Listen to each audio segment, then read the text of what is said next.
Beneath the slopes of Mount Parnassus lies a secret hidden from history.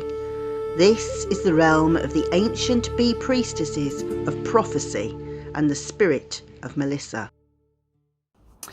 One of the most important things to know about the Melissae is that they are the messengers of the gods and that they are connected with prophecy.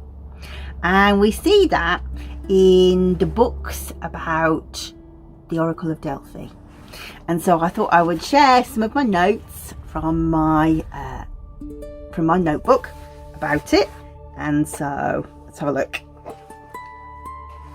Before we go in though, don't forget that the whole purpose of this is to start to understand the nature of Melissa essential oil, Oleum Melissae. So not only do we have the bottle of oil, but within that we have the spirit of the bees and of the ancient priestesses, and of course of the Melissa essential oil itself. If you don't have Melissa essential oil, because it is really expensive, why don't you see if you can get just a Melissa plant from the garden centre. The leaves are so beautiful. Or Melissa tea, very lemon balm tea, also fantastic. So skipping along, where are we going to? The holy ones of Mount Parnassus. Now this is probably one of the parts that people talk about the most, that they were called the Thriae. Now I have to stamp my feet and say no, there's no proof that they were called the Thriae. That is an old theory put forward by a bloke at the I think we'll look at the notes in a minute, but I think last century, maybe the century before, and AI has learnt it as that way. But I think mainly that is a debunked theory. But before we go on to talk about them, I would love to share with you the story that goes along with it. So what we hear is where these nymphs come in, these Melissae, is quite at the end of a rather long myth, but the myth is so fabulous. Let's go in there. So they belong in the Homeric hymn to Hermes, and they were said to inhabit a cave under the side of Mount Parnassus, and it was said that they had prophetic powers and that they had taught these to Apollo. And later it will be that Apollo creates a sanctuary, he usurps a sanctuary of Delphi that already has an oracular job. You know, people go from all over the world to hear the oracles, which have previously been given by the snake goddess Delphine, but he usurps that and takes over the sanctuary, and it becomes the sanctuary of Apollo. And so he has the power to do this because he's learnt this skill from his nursemaids, who were these nymphs. And so we hear this story at the same time as we hear about the birth of another god, who is Hermes.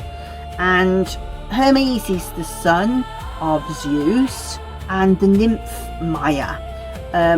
And she steals away. She doesn't want anybody to see her. She's very embarrassed of the whole situation with Zeus, and she goes away, steals away into a cave and has this baby in private, and she puts him in a cradle. But Hermes just grows really fast, not only in strength, in physicality, but also particularly in intellect.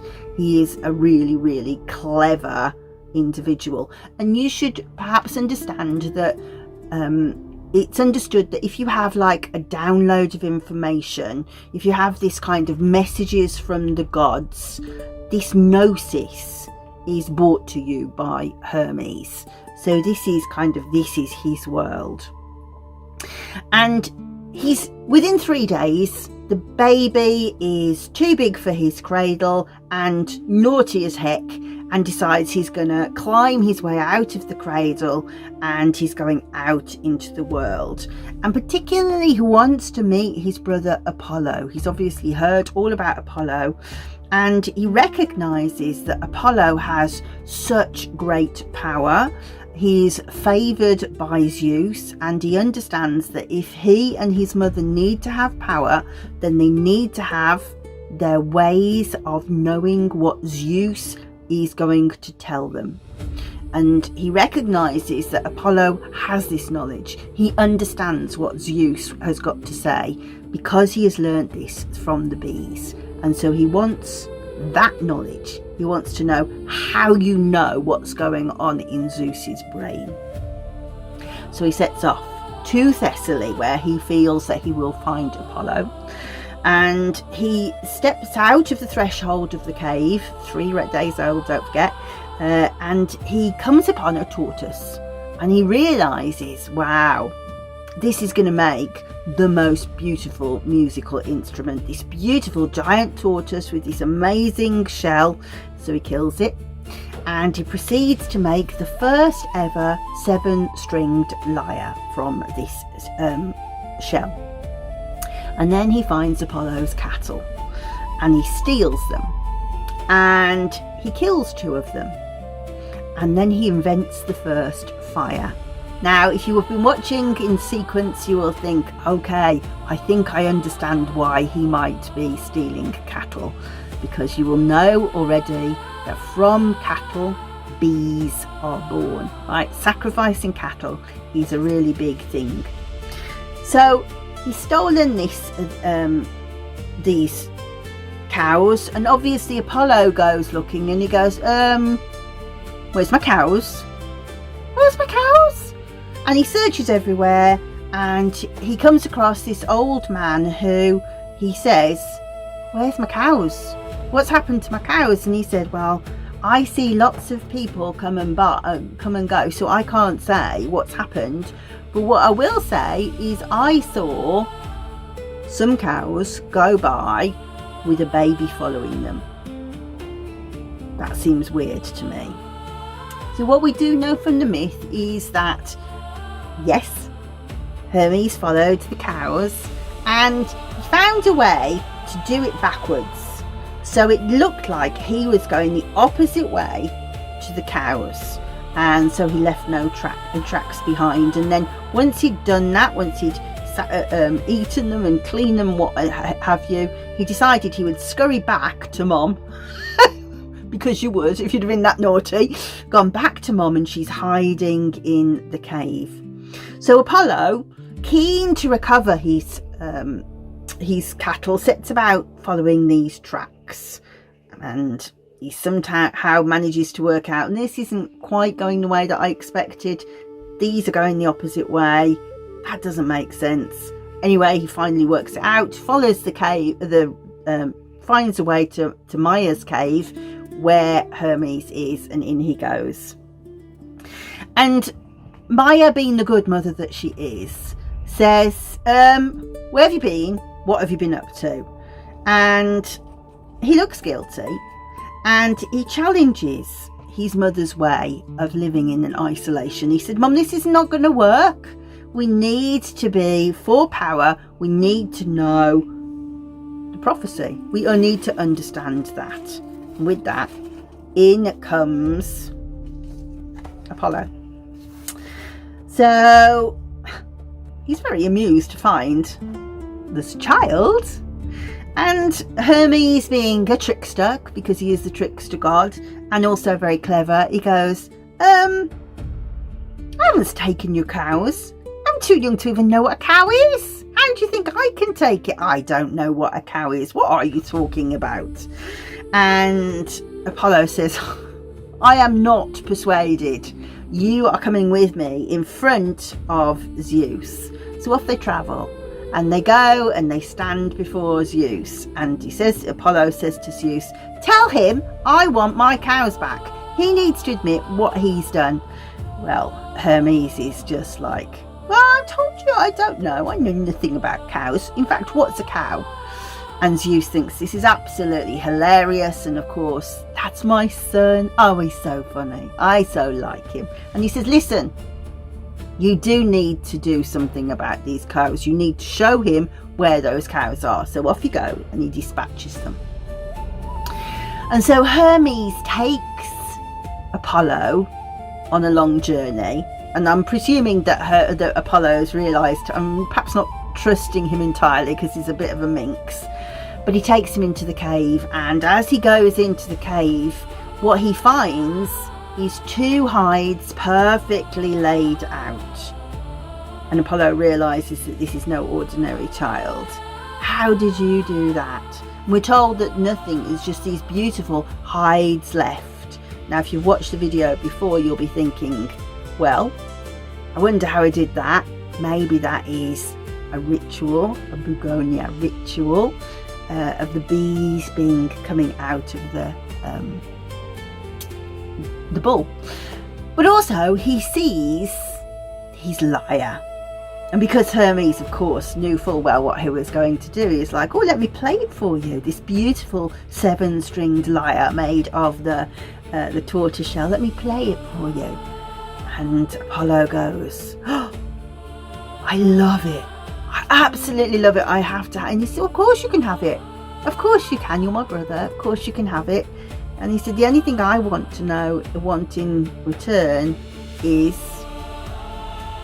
how do you know what Zeus is saying? I want to know. I want you to give me those skills of prophecy. I want that gift. And Apollo goes, I'm not allowed to do that. I'm not allowed to do that, but I can tell you how I learned them and how you can go and get that skill. And so off he tells them about these amazing bee priestesses that live on the side of Mount Parnassus, and how you can sprinkle their heads with pollen, with barley, and that they will give you the skills of prophecy. But if you don't fill them with enough honey, then they will tell you lies. And so here we have it. I've got it here in Greek, if you feel the need to read it in Greek. But it says, for there are certain august sisters born as maidens who delight in their swift wings, 3 of them. Their heads are dusted with white barley meal, and they dwell in a house beneath the fold of Parnassus, teachers of divination, which I practiced as a boy, tending cattle, though my father had no heed of it. For there they fly, now here, now there, feeding on honeycombs and bringing all things into fulfillment. Note that, we'll come back to that in a minute. When they are fed on golden honey, they are willing to speak truth and inspired heart. But if they are deprived of the gods' sweet food, then they swarm together and lie, misleading one another. These I give to you. Question them closely.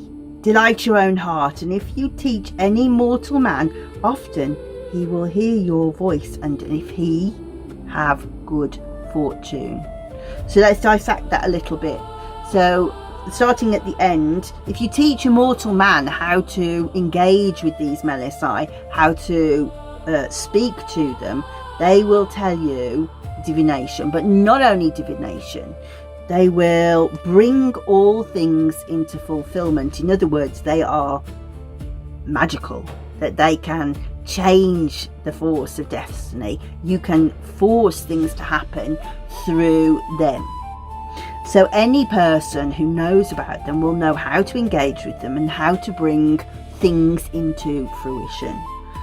And as I said, these are close by the Oracle of Delphi. And Delphi is this really big site of oracular tradition. So here we have, I'm hoping you can see that. I'm going to move it over just in case. The Oracle of Delphi in her cave. And you can see that she sits with the Omphalos, and it's said that the Omphalos is the centre of the universe, the navel of the earth, and that she would deliver her prophecy in ecstasy. And we also know that she is called the Delphic Bee. She is Melissa Delphis. That is her title. And just in case you think that Delphi is just like this little cave, I wanted to show you this reconstruction. It was such a massive, it's called Pan-Hellenic site. In other words, all of the Greek world would congregate in this site to come and give offerings to Apollo to say thank you for telling me what's going to happen, for foretelling the future for me. So all of these little things are sort of treasuries of untold riches, full of gold, amazing statues, and they're all coming because they want to consult the oracle, who will tell you what Apollo has to say about Zeus's intentions. I've used quite a lot of sort of bee imagery and bee priestess imagery. I absolutely love this one, but I've put her in the wrong place really. This one is by Alexi Francis. I got it off Etsy. A lovely little note, look.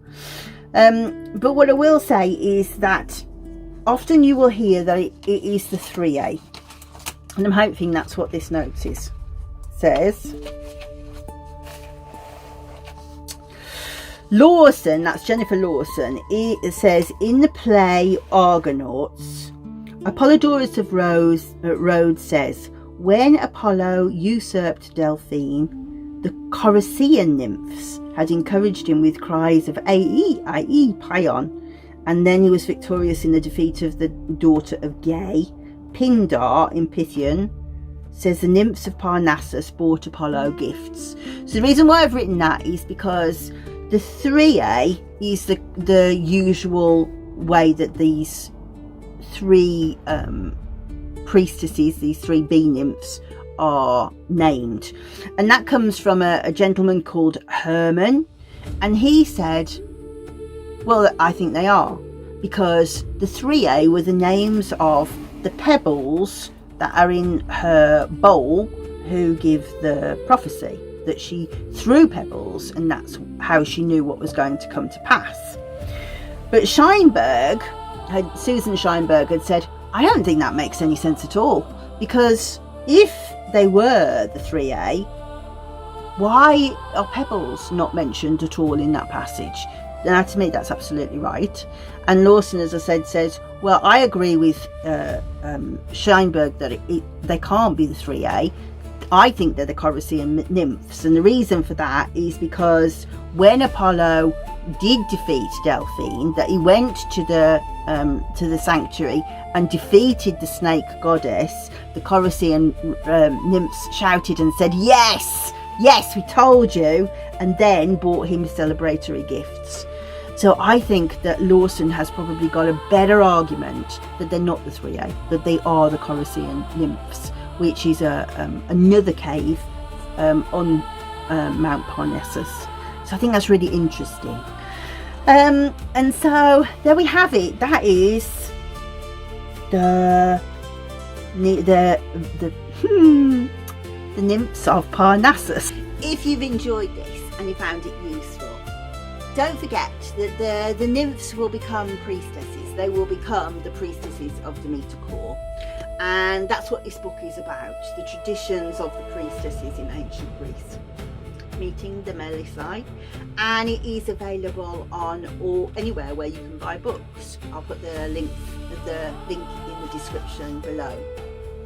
Don't forget that this is a series in a playlist. I will put the playlist in the description below, but also like and subscribe so you can always find it again.